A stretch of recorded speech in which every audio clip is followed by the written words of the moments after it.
Футболистите на Ботев посрещнаха скъпи гости по време на лагера си в клубната база.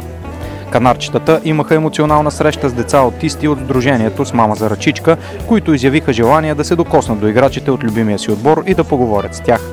В почивният от тренировки след обед във вторник, 10 деца на възраст от 10 до 16 години, заедно с родителите си, пристигнаха видимо развълнувани във футболния комплекс в Коматево. Те бяха придружени от футболист номер 1 в историята на Ботев Динко Дерменджиев Чико. На входа групата бе посрещната от старши треньора на представителния отбор Петър Пенчев, който въведе гостите в фоайето, където ги очакваха футболистите. Всяко едно от децата получи специален подарък от любимците си, а с усмивки на лица играчите задоволиха в максимална степен интереса на своите фенове. Момчетата от отбора обградиха с внимание мълчуганите, разговаряха с тях, снимаха се и раздаваха автографи.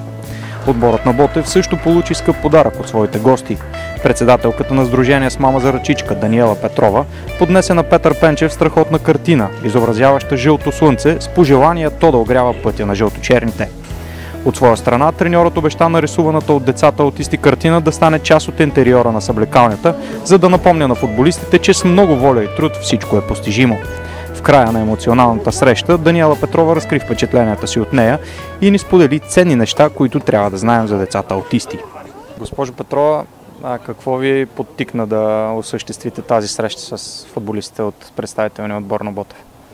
Подтикнаме това, че има много деца от спектъра, фенове на Ботев. Исках да им доставя тази емоция, тази среща с футболистите, защото за нас това е много важно, да създадем и да изкараме една емоция от тези деца, които иначе трудно може да я покажат. А Ботев за тях е точно така. Емоция, щастие. Това, което търсим да видим в лицето на един аутист, усмивка. Вие ги познавате най-добре. Как премина според вас срещата, така като гледахте емоциите на децата, как се чувствахте? Срещата беше много емоционална. Първо да кажа, че те я чакаха с нетърпение преди започването и бяха в своя екстаз по време на самата среща. Видяхме как се раздаваха автографии, желание за ръкуване, за снимки с футболистите и ние като голями фенове наистина бяхме щастливи. И аз, една голяма фенка, също бях под голяма емоция за тази жива среща отблизо с нашите любимци.